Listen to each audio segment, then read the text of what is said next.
Hello friends, নতুন ভিডিওতে সকলকে স্বাগত জানাই। তো এই ভিডিওটার মধ্যে কথা বলবো মার্ভেলের latest web series secret invasion এবং শাকিব খানের যে আপকামিং একটা মুভি আসছে, যেটা অ্যানাউন্সমেন্ট হয়তো শীঘ্রই আসতে চলেছে অনন্য মামুনের সাথে। সেই মুভি সংক্রান্ত অনেক রকম আপডেট উঠে এসেছে, সেগুলো নিয়ে তোমাদের সাথে শেয়ার করবো। তো ভিডিওটা কিন্তু অবশ্যই শেষ অবধি দেখবে। তো চ্যানেলে যদি তোমরা নতুন হয়ে থাকো চ্যানেলটা অবশ্যই সাবস্ক্রাইব করে দিও। এরকম রিভিউ, রিয়াকশন, এন্ডিং, এক্সপ্লেনেশন অনেক রকম আপডেট তোমরা কিন্তু চ্যানেলটার মধ্যে পেতে থাকবে। তো নোটিফিকেশন বেলটা কিন্তু অন করে দিও, যাতে এরকম ভিডিও আসলে তোমরা নোটিফিকেশন পেয়ে যাবে। তো ফার্স্টে কথা বলবো মার্ভেলের সিক্রেট ইনভেশন ওয়েব সিরিজটা নিয়ে। তো সিরিয়াসলি বলছি, মার্ভেলের ফেজ 4 যবে থেকে শেষ হয়েছে, যবে থেকে অ্যাভেঞ্জার্সের গল্পগুলো শেষ হয়েছে, মার্ভেলের কিন্তু তবে থেকে ডাউনফল হওয়া শুরু হয়ে গেছে। ফেজ 5-এর কয়েকটা মুভি বা কয়েকটা সিরিজ বাদ দিয়ে বাকি যা মার্ভেলের কন্টেন্ট এসছে একটাও কিন্তু আমাকে ইমপ্রেস সেরকম করতে পারেনি। তো আমি ভেবেছিলাম যে সিক্রেট ইনভেশনটা হয়তো একটু ভালো হবে, কারণ এখানে নিক ফিউরি আছে এবং এখানে আমরা স্ক্রালসের ব্যাপারে অনেক কিছু জানতে পারবো এবং এখানে এমিলি ক্লার্ককে আমরা দেখতে পাবো যে এমসিইউতে প্রথমবার অ্যাড হচ্ছে। তো অনেক রকম এক্সপেকটেশনস ছিল, বাট এই ওয়েব সিরিজটাও মানে এমনই বানিয়েছে যে এর কাছে She Hulk to be honest কিছুই না। আমার তো মনে হয় এই সিক্রেট ইনভেশন দেখাচ্ছে শি হাল্ক দেখা অনেক ভালো, অ্যাটলিস্ট ওটা একটু হলেও এন্টারটেনিং এবং ওটা একটু হলেও একটু গল্পগুলো ভালো মতো আছে। তো সিক্রেট ইনভেশনের গল্পটা যে দেখাচ্ছে সেটা হচ্ছে নিক ফিউরির ব্যাপারে, যে নিক ফিউরি স্পেস থেকে আবার আর্থে আসবে, কারণ এখানে স্ক্রালসরা যে আছে কিছু ভালো স্ক্রালস আছে, আবার কিছু খারাপ স্ক্রালসও আছে। তো খারাপেরই যে দলটা তারা কিন্তু চেষ্টা করছে যাতে তাদের আধিপত্যটা এই পৃথিবীর মধ্যে বজায় রাখার জন্য তারা এই পৃথিবীটাকে কন্ট্রোল করতে চায় এবং সেটার জন্য তারা কিন্তু অনেক রকম পন্থা ব্যবহার করছে। তো তাদেরকে আটকানোর জন্যে কিন্তু নিক ফিউরি আবার তার মানে স্পেস থেকে পৃথিবীতে চলে আসবে, যাতে এই জিনিসগুলো তিনি না হতে দেন। এবং ভালো যে স্ক্রালসগুলো আছে তাদেরকেও কিন্তু এই বাজে স্ক্রালসগুলো ম্যানিপুলেট করার চেষ্টা করছে। তো ভালো স্ক্রালসেরও কিন্তু বাঁচাতে হবে এই বাজে গ্রুপে যাওয়ার জন্য। তো এখানে নিক ফিউরি আলটিমেটলি কী করবে, তো এই সব কিছুই কিন্তু সিক্রেট ইনভেশনটার মধ্যে দেখানো হয়েছে। 6টা এপিসোড আছে, মোটামুটি 2-3টে এপিসোড হয়তো 50 মিনিটের মতো, তো বাকি এপিসোডগুলো বেশিক্ষণ সময় লাগবে না দেখতে। বাট সিরিজটা এতটাই বাজে, এতটাই বোরিং, এতটাই জঘন্য যে ফার্স্ট এপিসোড দেখার পরে তোমাদের না পুরো সিরিজটা দেখার ইন্টারেস্টেই চলে যাবে। এত স্ক্রিন প্লেটাকে এখানে বাজেভাবে ইউজ করা হয়েছে। এখানে আমরা বেসিক্যালি নিক ফিউরির যে গল্পটা, তার পার্সোনাল লাইফ কীরকম চলছে এবং এই যে অ্যাভেঞ্জার্সের সময় যে এত কিছু ঘটনা হবে, তখন যে নিক ফিউরি তার যে একটা পার্সোনালিটি, তার যে একটা পাওয়ার ছিল, এখন নিক ফিউরি সম্পূর্ণ পাওয়ার নেই, তিনি একটু উইক হয়ে গেছে, তিনি মানে পার্সোনাল লাইফ, তার নিজের প্রফেশনাল লাইফ তিনি সেভাবে সামলাতে পারছেন না, কেউ তাকে সেভাবে আর গ্রহণযোগ্য নিচ্ছে না। তো এই প্রত্যেকটা জিনিস নিক ফিউরি কীভাবে মানে সেটার সাথে মোকাবেলা করবে সেই জিনিসগুলো কিন্তু সিক্রেট ইনভেশনে দেখিয়েছে। এবং এখানেও কিন্তু অ্যাভেঞ্জার্সের একটা ফেভারিট মেম্বারও কিন্তু এখানে প্রাণ হারাতে চলেছে। তো সেটা আমি আপাতত বলবো না, কারণ যদি না দেখে থাকো তাহলে সেটা তোমরা দেখলে বুঝতে পারবে। তো ওভারঅল এই পুরো সিরিজটা কিন্তু ইটস অল অ্যাবাউট নিক ফিউরি আর স্ক্রালসদের এই ইনভেশনের ব্যাপারটা, যে তারা কীভাবে পৃথিবীর মধ্যে আধিপত্য করার এখানে তারা চেষ্টা করবে। বাট স্ক্রিন প্লেটা সত্যি খুব বাজে ছিল, এডিটিংটা জঘন্যভাবে এখানে করা হয়েছে, মানে কোথাও সেরকম কোনো পিক মুভমেন্ট বা কোথাও সেরকম এনগেজিং ফ্যাক্টর সিরিজটার মধ্যে কোথাও নেই।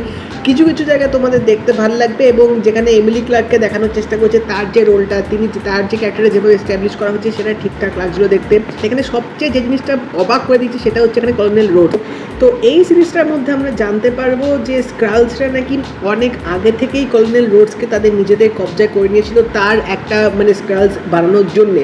এবং আমরা এত বছর ধরে অ্যাভেঞ্জার্স এবং বাকি মুভিতে যে জায়গায় আমরা কর্নেল রোডসকে দেখেছি সেটা কিন্তু তিনি আলটিমেটলি ছিলেন না, সেখানে কিন্তু তার জায়গায় স্ক্রালস ছিল, যেটা কিন্তু এই সিরিজটা দেখে তোমরা বুঝতে পারবে। তো বিশাল বড় একটা কিন্তু খোলাসা হতে চলেছে যখন অ্যাকচুয়াল রোডস জানতে পারবে অ্যাভেঞ্জার্সে কী হয়েছে, কে মারা গেছে, কে রিটায়ারমেন্ট নিয়েছে, থানোস এসে কী করেছে, সব কিছু তিনি যখন জানতে পারবে তখন কিন্তু তার কাছে বিশাল বড় একটা শক লাগতে চলেছে। তো এই ব্যাপারটা আমার এই সিরিজটার মধ্যে ওভারঅল ঠিকঠাক লেগেছিলো। এবং এমিলি ক্লার্ককে এখানে লাস্টে যেভাবে দেখাবে, যে মানে বলা যেতে পারে সব অ্যাভেঞ্জার্সের সুপার পাওয়ারই তার মধ্যে চলে এসেছে, যেগুলো ছোটো ঝলক লাস্টে অ্যাকশন সিনটার মধ্যে আমরা দেখতে পাবো। তো বলা যেতে পারে যে অ্যাভেঞ্জার্সের মধ্যে এখন ওয়ান অফ দ্য স্ট্রংগেস্ট না ওনলি স্ট্রংগেস্ট মানে লিডার এমিলি ক্লার্কের ক্যারেক্টারটা। এবং দেখা যাক ইন ফিউচার তার রোলটা কীরকম হয়। এফএক্স, অ্যাকশন যা জিনিসগুলো দেখিয়েছে একটু আমার ভালো লাগেনি। গল্পটা ঠিক কোথায় চলছে, মেকার্সরা কী বানানোর চেষ্টা করছে, যে রাইটার সে অ্যাকচুয়ালি কী বলার চেষ্টা করছে, সেগুলো কিন্তু সিরিজটার মধ্যে একদম ক্লিয়ার ছিল না। তো ওভারঅল আমার পুরোপুরি খাজা কাজ লেগেছে,